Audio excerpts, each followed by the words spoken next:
یا رب صلی وسلم دائما ابدا علی حبیبک خیر الخلق کلہم۔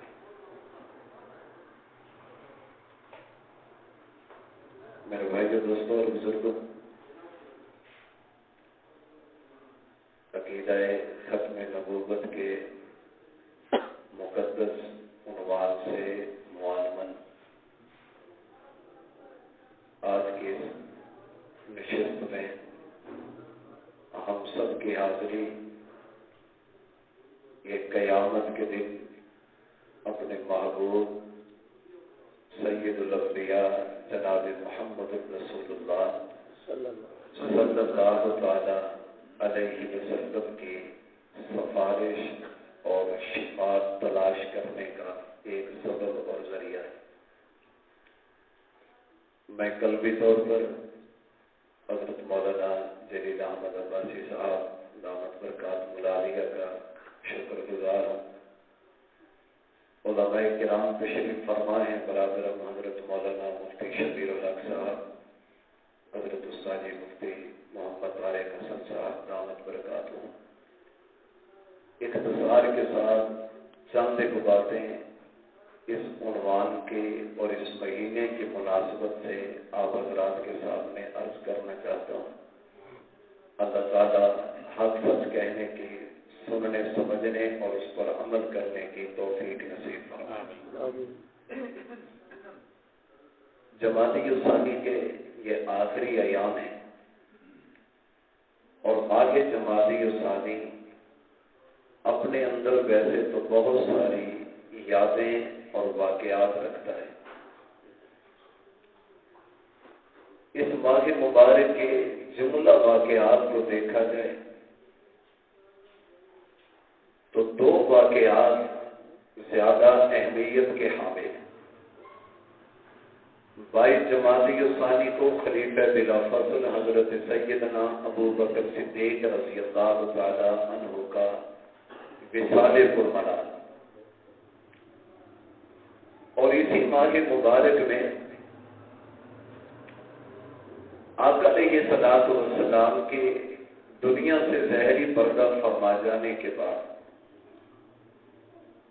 حضور صلی اللہ تعالی علیہ وسلم کی ختم نبوت کی جو سب سے پہلی جنگ لڑی گئی وہ جمادی الثانی کے اس مہینے میں ہوئی۔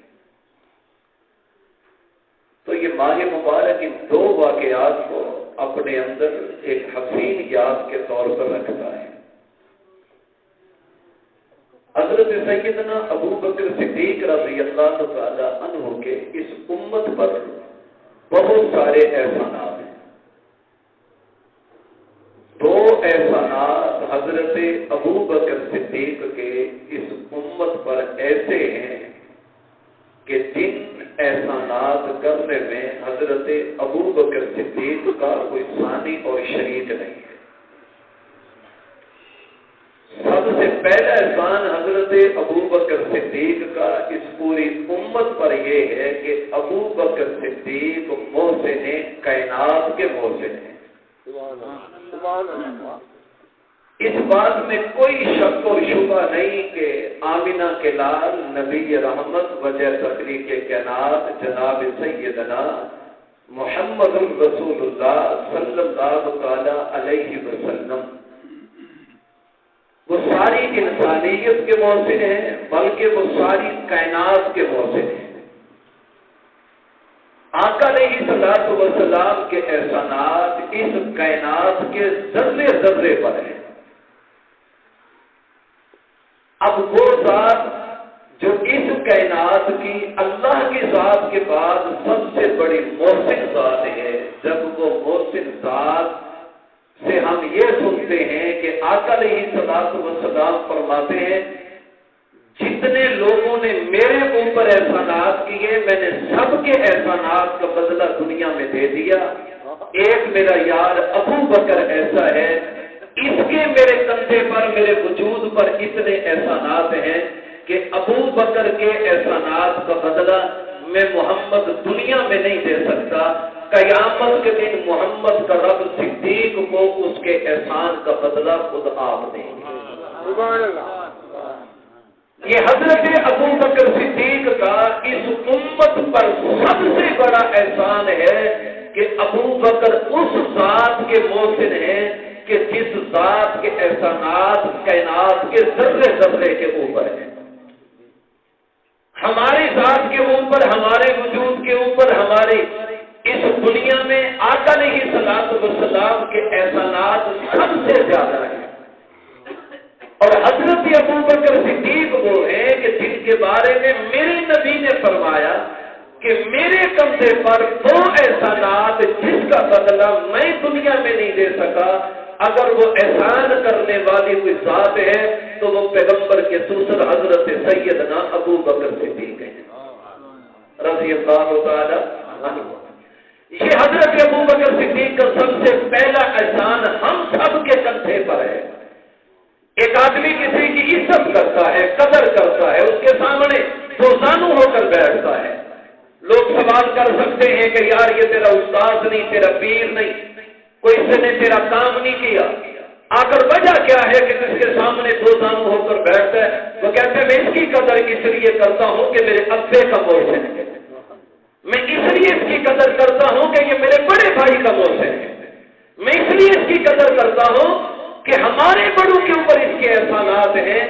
جب کسی ہمارے بڑے کے اوپر کسی کے احسانات ہوں، ہم اس کی قدر اس لیے کرتے ہیں جس محمد کے صدقے ہمیں وجود ملا، اور جس نبی کے صدقے یہ کائنات بنی، اور جس نبی کا احسانات کائنات کے ذرے ذرے پر ہے.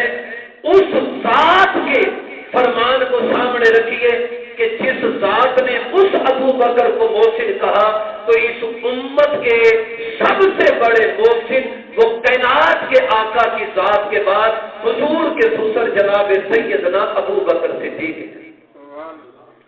حضرت سیدنا ابو بکر صدیق ہیں. اور شیر خدا حضرت سیدنا علی المرتضیٰ رضی اللہ تعالی عنہ وصال ابو بکر کے بعد ایک جملہ فرمایا کرتے تھے.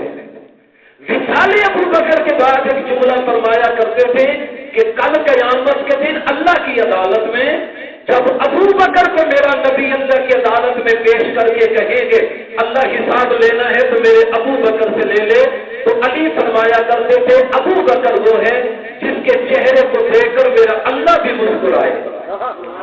ابو بکر وہ ہے کہ جس کے چہرے کو دیکھ کر میرے اللہ کا جلال بھی جمال میں بدلے گا.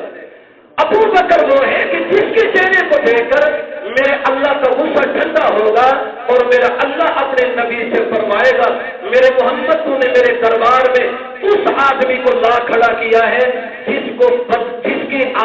جس سے آج بدلہ لینے کا دن نہیں ہے بلکہ آج کا دن تیرے یار ابو بکر کو بدلہ دینے کا دن ہے. تو جب ہمارے کندھے پر حضور کے احسانات ہیں اور حضور جن کو کہتے ہیں کہ یہ میرا محسن ہے. حضرت حسن مجتبیٰ کے ایک بیٹے ہیں حسن مصنع.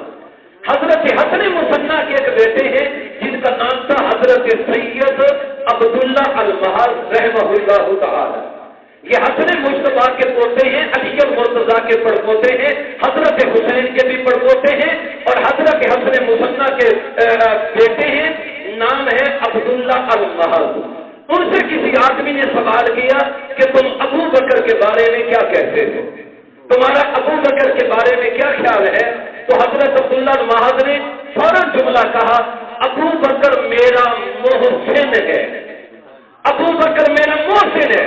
سوال کرنے والے نے سوال کیا کہ 40 سال ہو گئے ابو بکر کو قبر میں سوئے ہوئے، تو نے ابو بکر کو نہیں دیکھا، ابو بکر نے تجھ کو نہیں دیکھا، نہ ابو بکر سے تیرا کوئی لین دین کا معاملہ ہوا، لیکن آج جب کہ ابو بکر کو قبر میں سوئے 40 سال بیت چکے ہیں تو نے ابو بکر کا دیدار نہیں کیا، موقع نہیں بنا، ملاقات نہیں ہوئی، کیسے کہتے ہو کہ ابو بکر میرا محسن ہے؟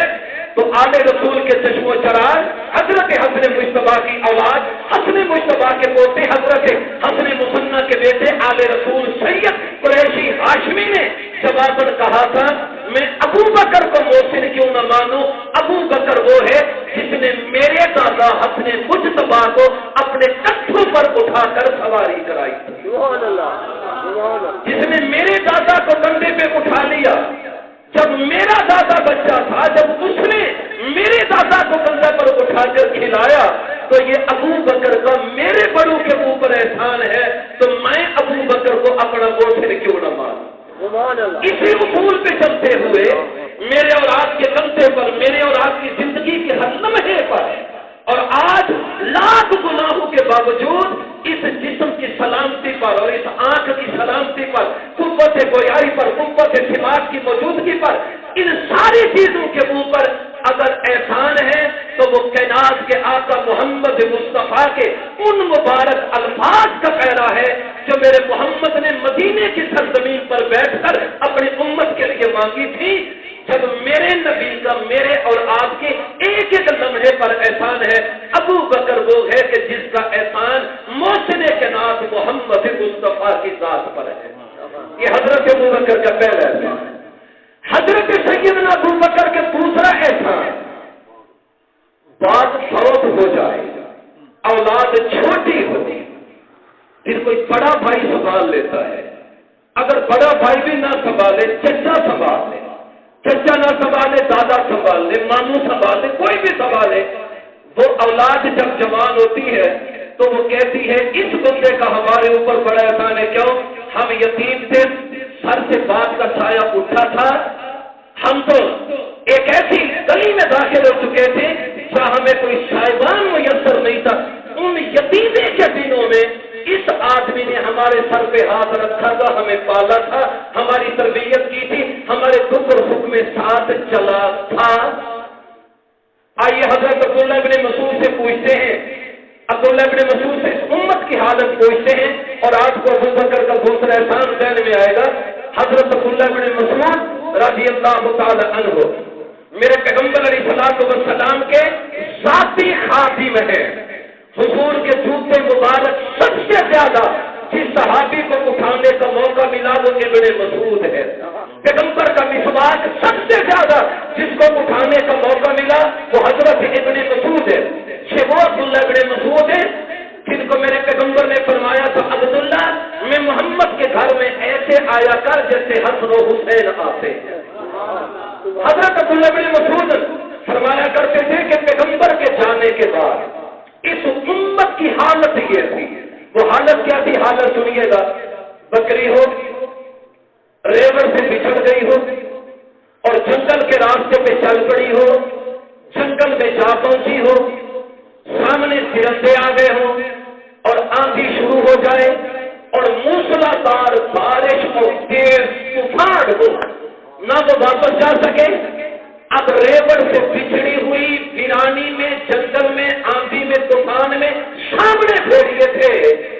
جو حالت اس بکری کی اس ماحول میں ہے، یہ حالت اس امت کی تب ہوئی تھی جب میرے کائنات کے آقا محمد مصطفیٰ نے پردہ فرمایا تھا۔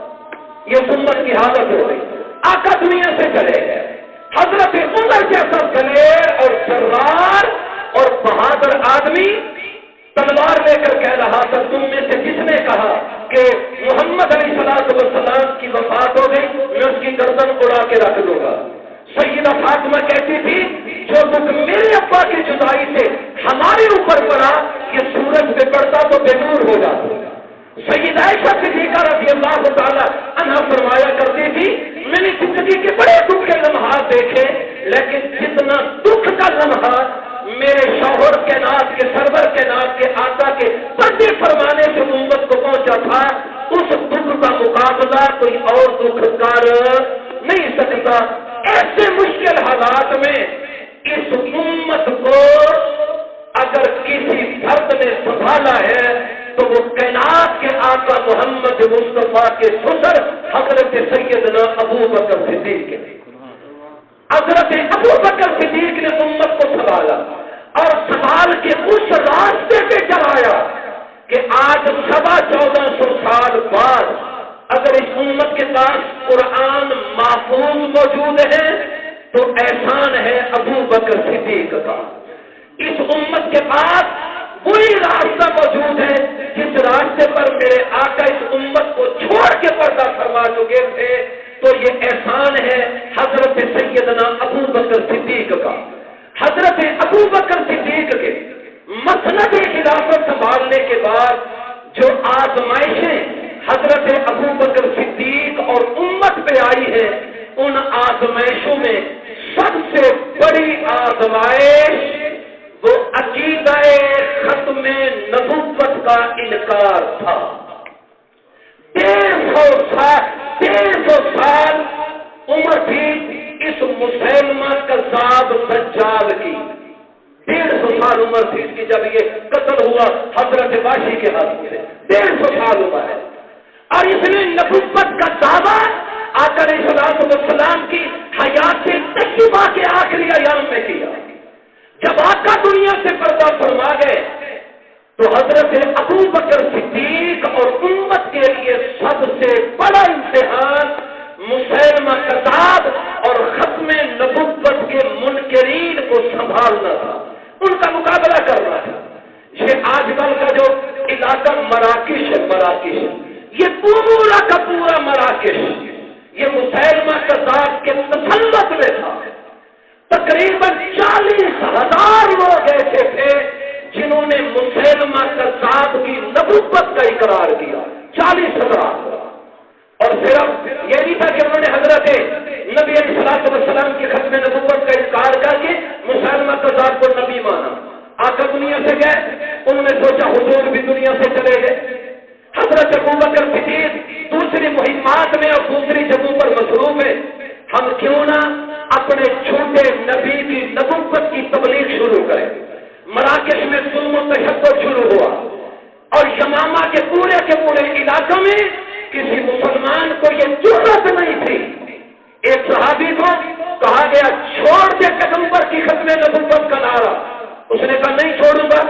مسلمان کذاب نے کہا اس کو آگ میں ڈال دو، آگ میں ڈالے گئے، لیکن واہ کافر کبیر اللہ نے حضور کی ختم نبوت کے لیے آگ میں جانے والے کو کیسے بچایا، جیسے اپنے ابراہیم کو اپنی توحید کا نعرہ لگانے کی وجہ سے آگ میں گئے تھے، جس طرح اللہ نے ابراہیم والی آگ کو گلزار بنا دیا تھا، ویسے اللہ نے ختم نبوت کے اس مجاہد اور سپاہی کو جب آگ میں ڈالا گیا، اللہ نے اس آگ کو بھی نعرے ابراہیم کی طرح گلزار بنا کر اس کو زندگی عطا فرما دی۔ نعرہ تکبیر، ختم نبوت۔ اور یہی صحابی حضرت حبیب جب مدینہ طیبہ میں پہنچے، حضرت عمر بن خطاب سے اچانک ملاقات مسجد نبوی میں، تو حضرت عمر نے پوچھا کہ کہاں سے آئے ہو؟ انہوں نے علاقے کا نام بتایا۔ حضرت عمر نے فرمایا اس آدمی کو جانتے ہو جس کو حضور کی ختم نبوت کے لیے آگ میں ڈالا گیا اور وہ آگ میں رہی، آگ جلتی رہی، جسم سلامت رہا، کپڑے سلامت رہے، جان سلامت رہی، ایک خراش تک آگ سے نہیں آئی۔ حضرت حبیب نے کہا جی جانتا ہوں، جی جانتا ہوں۔ کہا جس کا نام کیا؟ کہا اسے حبیب کہتے ہیں۔ جب حضرت حبیب نے کہا نا اسے حبیب کہتے ہیں، حضرت عمر اپنی دانائی اور فہم و فراست سے سمجھ گئے کہ یہی حضرت حبیب ہے۔ کہا وہ آپ تو نہیں؟ کہا مجھے حبیب کہتے ہیں۔ حضرت عمر نے جلدی سینے سے لگایا، ماتھے پہ بوسہ دیا اور حضرت ابو بکر صدیق کے پاس لے کر گئے، اور مدینے میں اعلان ہوا تھا اگر کسی نے اس امت کے خلیل کو دیکھنا ہو تو آؤ مدینے میں زیارت کرو، یہ حضور کی ختم نبوت کے لیے آگ میں جانے والا حضور کی ختم نبوت کا مجاہد اس وقت مدینے کی سرزمین پر موجود ہے۔ مراکش پورا کا پورا مراکش اور یمامہ کا علاقہ یہ مسلمہ کذاب کے تسلط میں ہے۔ ادھر مسائل کے کچھ لوگ اٹھے، انہوں نے کہا ہم تو زکات نہیں دیں گے، کچھ نے کہا ہم زکات تو دیں گے لیکن ریاست کو زکات نہیں دیں گے، ہم اپنی مرضی سے زکات کو خرچ کریں گے۔ کچھ نے اس طرح سے انکار کر دیا، اور 800-900 اللہ کمی بیشی معاف فرمائے 800-900 افراد پر مشتمل وہ قافلہ جسے آقا علیہ السلام نے روانہ کرنا تھا، تیاری مکمل تھی، لیکن آقا علیہ السلام کا وصال ہو گیا۔ اب اس لشکر کو روانہ کرنا یا نہیں کرنا، امت کو بھی سنبھالنا ہے، منکرین زکات کو بھی سنبھالنا ہے، اور جو سرحدوں کے اوپر اسلامی فوجیں جا چکی ہیں ان کی سرپرستی بھی کرنی ہے۔ اور اب مقابلے میں وہ لوگ بھی آ گئے جو کلمہ تو یہی پڑھتے تھے لیکن کہتے تھے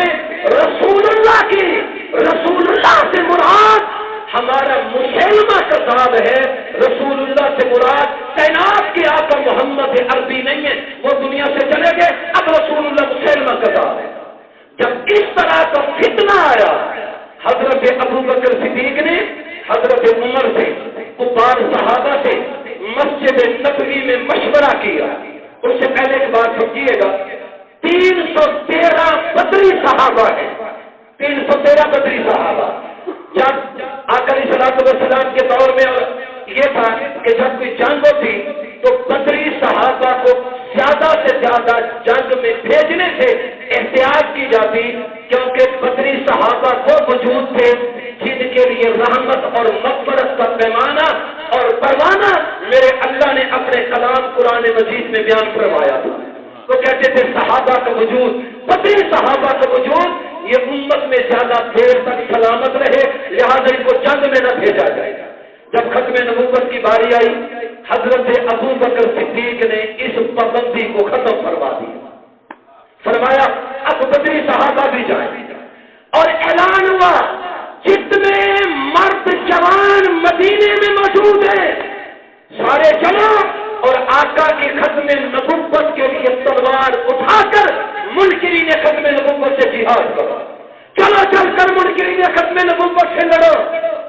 جب مدینہ خالی ہونے لگا، ایک صحابی نے حضرت ابو بکر سے کہہ دیا، ابو بکر آپ مدینے کو خالی کر کے جا رہے ہیں، اگر خدا نہ خاصہ مدینہ خالی ہو گیا تو پیچھے کیا بنے گا؟ ہمارے بچوں کا کیا بنے گا؟ مدینے کا کیا بنے گا؟ کوئی فوج آ کر مدینے کے اوپر حملہ نہ کر دے۔ حضرت ابو بکر کا جواب سنیے گا ایمانی ذوق کے ساتھ۔ سیدنا صدیق اکبر نے جواب فرمایا، سارے مدینے والے چلو، اگر مجھے یقین ہو اس بات کا کہ جنگل کے درندے آئیں گے اور آ کر ہماری عورتیں اور بچوں کو زندہ کھا جائیں گے، مجھے یقین ہو کہ جنگل کے درندے آئیں گے اور آ کر مدینہ میں ہمارے بچوں اور عورتوں پہ حملہ کریں گے اور مدینہ میں آ کر تباہی اور بربادی کر دیں گے، میں ابو بکر یہ تو برداشت کر سکتا ہوں، لیکن میں ابو بکر اپنے محمد کی ختم نبوت کی توہین اور انکار ابو بکر اپنی زندگی میں برداشت نہیں کر سکتا۔ لہذا سارے چلو اور چل کے وہاں پر جہاد اور قتال میں حصہ لو، جو جہاد و قتال مسلمہ کذاب کے خلاف کیا گیا۔ یہاں پر ایک بات سنیے گا، یہ لشکر کے لشکر پہنچے، پہلے لشکر کو شکست ہوئی، پھر حضرت خالد بن ولید کو حکم ملا کہ جی آپ بھی اپنا لشکر لے کر جائیں اور جا کر ان لشکروں کے ساتھ شامل ہو جائیں کہ جو پہلے مسلمہ کذاب کے خلاف جہاد و قتال میں مصروف ہیں۔ حضرت خالد سیف اللہ تھے، اللہ کے نبی علیہ السلام نے فرمایا تھا یہ اللہ کی تلوار ہے اور اللہ کی تلوار کو دنیا کی کوئی طاقت توڑ نہیں سکتی، اس لیے خالد بن ولید کو اللہ نے شہادت کی موت نہیں دی۔ خالد بن ولید اپنی زندگی کے آن میں ایک صحابی ان کی عیادت کے لیے گئے تو رو رہے تھے، ایک نے پوچھ لیا روتے کیوں ہو؟ زندگی جانے کا خوف ہو گیا، کہا اس لیے نہیں روتا کہ مر جاؤں گا، میں خالد بن ولید نے 120 جنگوں میں حصہ لیا اور میرے پاؤں سے لے کر گردن تک اور میرے چہرے اور سر تک میرے جسم کا کوئی ایک حصہ ایسا نہیں ہے جہاں پر دشمن کی تلوار زخم نیزے میرے جسم پہ نہ پڑے ہو، لیکن آج میں بستر مرگ پہ ہوں، میں اپنی طبی وفات مر رہا ہوں۔ میری خالد کی خواہش یہ تھی کہ میں اللہ کے راستے میں ٹکڑے ٹکڑے کر دیا جاتا، لیکن حکمت خدا بندی یہ تھی، اللہ کے نبی نے حضرت خالد کو سیف اللہ کہہ دیا تھا اور اللہ کی تلوار دنیا میں کوئی توڑ نہیں سکتی۔ اور خالد بن ولید ایک جملہ سنیے، جنگ میں ہے، جہاد میں ان کی عادت تھی سر پہ ایک ٹوپی پہنتے تھے، ٹوپی۔ اگر خالد بن ولید جنگ ہو رہی تھی تو جنگ کے دوران جیسے بہادر آدمی سے مقابلہ ہوا نا تو یہ ٹوپی گر گئی، توجہ میری جان، ٹوپی گر گئی، اب ادھر تلوار، ٹوپی سر سے گری، حضرت خالد بن ولید نے فوراً اپنی تلوار رکھی، گھوڑا روکا، نیچے اترے، ٹوپی کو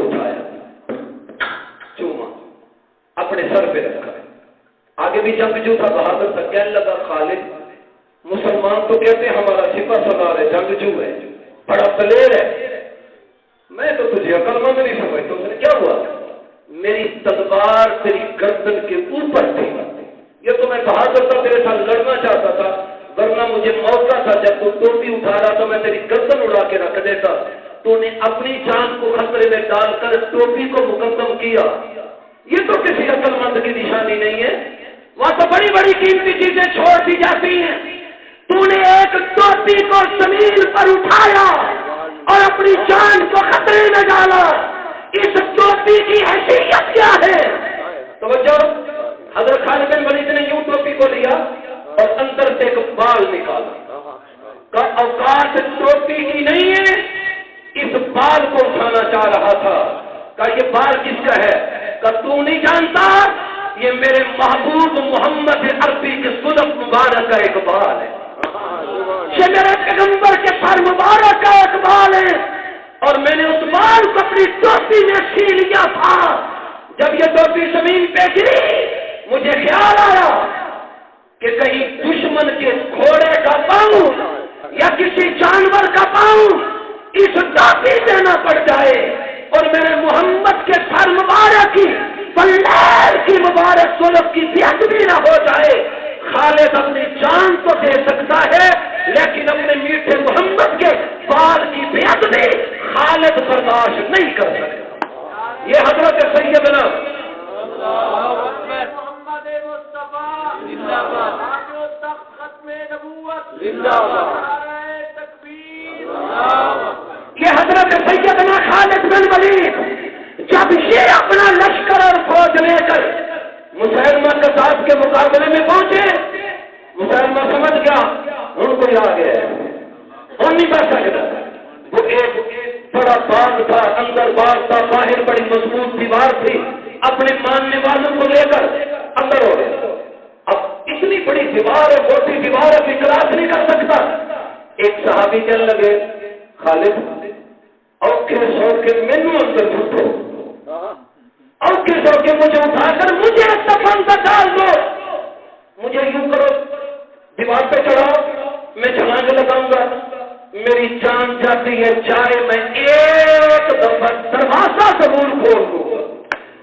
یہ دروازہ کھول دوں گا جس چار دیواری کے اندر یہ نبی کی ختم نبوت کا دشمن اور منکر موجود ہے، میں اس کو کھول دوں گا، میری جان جاتی ہے جائے. حضرت خالد بن ولید نے کہا ٹھیک ہے، ہم آپ کو اندر یوں اٹھاتے دیوار پہ، آپ دیوار پہ چھلانگ لگانا، گیٹ کی طرف جانا، ایک دفعہ کنڈی کھول دے گا، ایک دفعہ کنڈی کھول، دروازہ کھل کے پھر ہم دیکھتے ہیں مسلمہ کے ساتھ چھپتا کیسے ہے. یہاں پر ایک بات سمجھیے، سنیے گا. وہ صحابی تھے، کہنے لگے 2 نفل پڑھنے دو، پہلے 2 نفل پڑھنے، نفل پڑھے. ایک صحابی کہتے میں ساتھ بیٹھ گیا، اس نے ہاتھ اٹھائے اور ہاتھ اٹھا کر کہنے لگا اللہ میری خواہش تو یہ ہے کہ تیرے راستے میں ذبح کر دیا ہے، تمنا یہ ہے میں چھلانگ لگاؤں تو تلواروں کی بارش یہ میرے وجود کے اندر سے میں ٹکڑے ٹکڑے کر دیا جاؤں، لیکن ٹکڑے ٹکڑے ہونے سے پہلے میری ایک خواہش ہے یہ دروازہ کھولنے کا موقع مجھے مل جائے گا، پھر چاہے میں ذبح کر دیا جاؤں، چاہے پھر ٹکڑے ٹکڑے کر دیا جاؤں. اندر گئے، مسلمہ کذاب کی فوج نے دیکھا، چوکیداروں نے دیکھا مسلمان آ گیا. وہ جب تک پکڑنے لگے کچھ نے پکڑا کچھ نے مارا، جیسے کیسے کرتے کرتے کرتے کرتے یہ صحابی رسول وہ دروازہ کھولنے میں کامیاب ہو گئے جو دروازہ مسلمہ کذاب نے حضور کی ختم نبوت کے سپاہیوں، مجاہدوں، سرفراشوں اور ختم نبوت کے محافظوں کے ڈر سے بند کیا ہوا تھا. جیسے گیٹ کھلا پھر یہ نہیں پتہ چل رہا تھا کہ گردنیں ہیں کتنی جو اڑائی جا رہی ہیں. مسلمانوں کے ہاتھوں میں تلواریں تھی، سامنے ملکین ختم نبوت کے ساتھ تھے. 1200 صحابہ شہید ہوئے، 1200. 600 حافظ قرآن. یہ جو قرآن مجید جمع ہوا یہ جنگ یمامہ گئی تھی اور سب سے زیادہ فکر کرنے والا خطاب کا بیٹا حضرت عمر تھا۔ اور ادھر جنگ شروع ہو گئی۔ حضرت وحشی نے دل لا کر مسلمہ قذاب کو ایک صحابی کے تعاون اور مدد کے ساتھ قتل کیا، اور قیامت کی صبح تک کے لیے اس امت کو ایک راستہ اور ایک پیغام دے دیا۔ مسلمان ہر چیز برداشت کر سکتے ہیں، لیکن حضور کی عزت اور ختم نبوت پر کسی قسم کی سودا بازی یہ محمد کی امت برداشت نہیں کر سکتی۔ مسلمہ کذاب کا خاتمہ ہوا، عام معافی کا اعلان ہوا۔ ادھر وہ سجن نامی عورت آئی، وہ کہنے لگے جی میں نبی ہوں، اور ادھر طلحہ اسی آ گئے، وہ کہنے لگا جی میں نبی ہوں۔ اب طلحہ سے بھی نمٹنا ہے، سجن سے بھی نمٹنا ہے، مسلمہ سے بھی نمٹنا ہے۔ کہ طلحہ تو بعد میں اس نے توبہ طیب کی، سجن نامی خاتون کو قتل کیا گیا۔ آقا علیہ الصلوۃ والسلام کے جانے کے بعد ابو بکر نے صرف اس امت کو سنبھالا ہی نہیں، بلکہ حضور کی ذات اور آقا کے مبارک تاج کے منکروں کا سب سے پہلے اللہ کی دھرتی پر اگر کلا کما کیا ہے تو وہ پیغمبر کے یار، پیغمبر کے سسر، اس امت کے محسن حضرت سیدنا ابو بکر صدیق نے کیا ہے۔ دوستو یہاں پر میں آخری ایک بات آپ کے سامنے عرض کرنا چاہتا ہوں۔ دو چیزیں ہوتی ہیں، ایک کفر ہوتا ہے اور ایک منافقت ہوتی ہے۔ یاد رکھیے کہ کفر کا مقابلہ ہمیشہ تلوار سے کیا گیا ہے، اور منافق کا مقابلہ تلوار سے نہیں ہوا، منافق کا مقابلہ دلائل سے ہوا ہے، دلائل سے۔ اور آج کے اس پرفتن دور میں اور مملکت خداداد پاکستان میں جہاں کسی بھی حوالے سے مسلح جدوجہد یہ صرف پاکستان کی سلامتی ہی کے خلاف نہیں، بلکہ یہ قرآن اور سنت کی واضح تعلیمات کے خلاف ہے۔ اس لیے ہمارے اکابر نے پاکستان کی سرزمین پر یہ نعرہ لگایا ہے، ہمارا مقصد اگر ملک پاکستان میں نظام اسلام ہے، نفاذ اسلام ہے، نظام خلافت راشدہ ہے، اس کا راستہ گولی کا، تلوار کا، مسلح جنگ ہے اور مسلح جدوجہد کا نہیں ہے۔ اس کا راستہ وہ ہے جو راستہ ہمیں پاکستان کے قانون اور پاکستان کے اس اسلامی آئین نے دیا ہے، جو ہمارے اکابر، ہمارے بزرگوں اور پاکستان کی اسمبلی کے افراد نے پاکستان کی نیشنل اسمبلی میں بیٹھ کر صرف قبول نہیں کیا، پاس کر کے قیامت تک کے لیے پاکستان کا قانون بنا دیا۔ اب ہم نے کیا کرنا ہے؟ یاد رکھیے گا، تلوار ہم نہیں اٹھا سکتے، گولی بندوق کی ہمیں اجازت نہیں ہے، نہ ہمارے لیے جائز ہے۔ مسلح جدوجہد یا مسلح جتھا وہ اس اسلامی ریاست میں کسی کے طور پر نہ قابل قبول ہے، نہ قابل عمل ہے۔ پھر ہمیں کیا کرنا ہے؟ ہمارے پاس اس وقت نفاذ اسلام اور آنے والے فتنوں کے مقابلہ وہ کتاب سے کیا جائے گا، وہ دلائل سے کیا جائے گا، وہ قرآن و سنت کے واضح احکامات سے کیا جائے گا۔ میرے شریف میں بھی مرزائی ہو سکتا ہے، ضلع بہادرپور میں قادیانی ہو سکتا ہے، ضلع مظفر گڑھ میں مرزائی ہے، علی پور میں مرزائی ہے۔ ہم کسی کے آگے تلوار نہیں اٹھا سکتے، لیکن کم از کم ہمیں اتنے دلائل تو ذہن میں ہو، اگر کوئی آئے ہم سے عقیدہ ختم نبوت سمجھنا چاہے تو کم از کم ہم قرآن و سنت کے دلائل کے ساتھ اس آدمی کو اپنے محبوب محمد مصطفیٰ کی ختم نبوت کا معنی اور مفہوم سمجھا دیں۔ لیکن آج یہ چیزیں ختم ہو گئی، جب سے فیس بک آئی ہے بک ختم ہو گئی۔ فیس بک ایسی چلی کہ اس نے بک کا خاتمہ کر کے رکھ دیا۔ آج میرے نوجوان کے ہاتھ میں فیس بک تو ہے لیکن بک نہیں ہے۔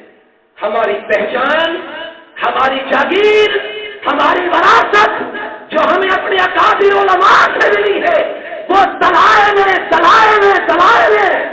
اور استاد جی مولانا جلیل عباسی صاحب 8 فروری کا تذکرہ کر رہے تھے، یاد رکھ 7 فروری کا تذکرہ کر رہے تھے، یا 7 فروری یوم الفتح، یہ جب تلوار سے جیتے تھے کیا ہم گولی سے جیتے تھے؟ یاد رکھیے گا پاکستان کی دھرتی پر اس وقت کی ریاست بہاولپور میں جو حضور کی ختم نبوت کا کیس جیتا گیا وہ کسی مسلح جتھے کی وجہ سے نہیں بلکہ وہ میرے اکابرین کے دلائل کی وجہ سے جیتا گیا تھا۔ حسین احمد مدنی کہاں سے چلے تھے اور کیسے ہمارے اکابرین اکٹھے ہوئے تھے؟ کم از کم میں آج آپ حضرات سے ایک خواہش کا اظہار کرنا چاہتا ہوں، کم از کم ہم اس فیصلے کو تو پڑھ لیں کہ جو فیصلہ اس وقت کے جج محمد اکبر مرحوم نے اپنے ہاتھوں سے لکھ کر مرزائیوں اور قادیانیوں کو غیر مسلم قرار دیا تھا، کم از کم پڑھیں گے سارے فیصلے، موبائل ہے، موبائل سے نکال لیں، آپ کو فیصلہ مل جاتا ہے۔ اور اگر مزید ہمت کریں تو وہ تمام کے تمام دلائل پڑھیں کہ جو دلائل ہمارے اکابر نے اس وقت جج کے سامنے رکھے تھے اور وکیل نے اس کا کیا جواب دیا تھا، اور اگر اللہ مزید ہمت دے تو وہ نیشنل اسمبلی کی وہ روادات اور وہ پورا کا پورا کتاب چارج کر ملتا ہے، کتابوں میں ملتا ہے کہ کیسے کیس شروع ہوا اور کیسے ہمارے اکابرین نے دلائل دیے، اور جب مرزا طاہر کو اسمبلی نے بلایا گیا اس نے کیسے اپنے آپ کو مسلمان ثابت کرنا چاہا، اور اس کے جواب میں مفکر اسلام حضرت مولانا مفتی محمود رحمت اللہ علیہ جو اس وقت پوری پارلیمنٹ کے نمائندے مقرر کیے گئے اور پورے دینی جماعتوں نے ان کو نمائندہ مقرر کر کے کہا تھا کہ ہماری طرف سے آپ بولیے گا، حضرت مفتی محمود نے پارلیمنٹ میں جو تقریر کی اور جو مرزا طاہر کو جواب دیا تھا، ہم پاکستانی ہیں، ہمیں جس طرح اپنی قومی ترانے کا پتہ ہے، قومی شعر کا پتہ ہے، قومی سبزی کا پتہ ہے، قومی گانے کا پتہ ہے، ہمیں کم از کم اس قومی تاریخ کا پتہ ہونا چاہیے۔ ہم وہ تقریر پڑھ لیں، وہ فیصلہ پڑھ لیں، وہ بحث پڑھ لیں، اور 7 فروری کو جو جج محمد اکبر مرحوم اللہ اس مرحوم کی قبر کو باغ جنت بنائے، اور انشاءاللہ باغ جنت ہوگا، اس کے فیصلے کو پڑھیں گے تو ہمارے سامنے اتنے دلائل ضرور آ جائیں گے کہ جن سے ہمیں اپنے آقا کی ختم نبوت کے تحفظ کا راستہ مل جائے گا۔ تمام حضرات انشاءاللہ اس کے بارے میں کوشش فرمائیں گے، اللہ تعالیٰ جزائے خیر نصیب فرمائے۔ عالمی مجلس تحفظ ختم نبوت کے ہمارے اکابرین کو کہ انہوں نے یہ کتاب شائع کر دی ہے جس کا نام 7 ستمبر یوم ختم نبوت، یاد رکھیے گا 7 فروری یہ تھا بہاولپور میں عدالتی فتح، اور 7 ستمبر تھا پاکستان کی نیشنل اسمبلی میں ہماری قوم کی فتح، ہمارے آئین کی فتح اور ہمارے دستور اور ملک کی فتح۔ اس کو پڑھیں گے، لیں اپنے بچوں کو پڑھائیں، اپنے بچوں کے سامنے ان ساری چیزوں کو رکھیں گے انشاءاللہ العزیز۔ اللہ تعالیٰ اس کے صدقے ہمارے دل میں آقا علیہ الصلوۃ والسلام کی ختم نبوت کی عقیدت اور محبت کو پیدا فرمائیں گے۔ اللہ تعالیٰ ہم سب کا حامی و ناصر ہو۔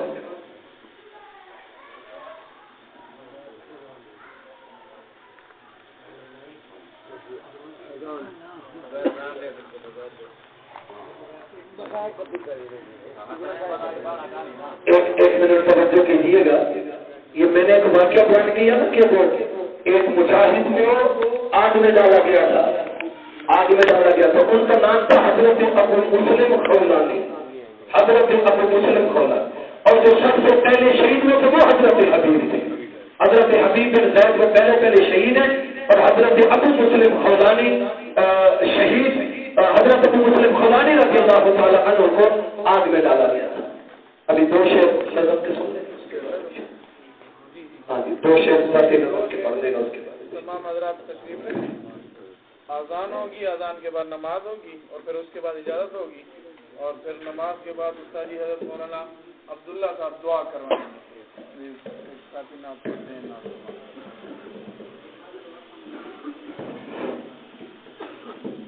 ایک بار ضروری ہے،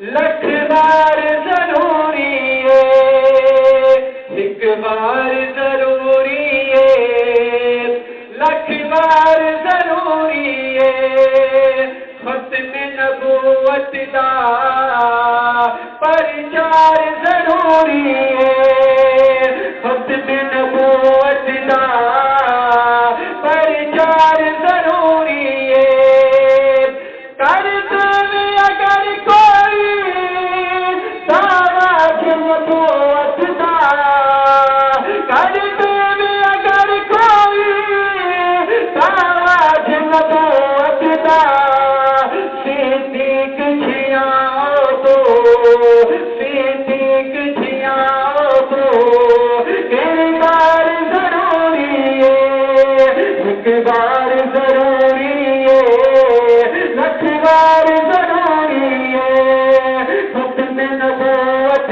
دا پرچار ضروری ہے دیکھن دی امیرانو صدیق نے آکھی اسی دیکھن دی امیرانی صدیق نے آکھی اسی آقا تو فدا کرنا آقا تو فدا کرنا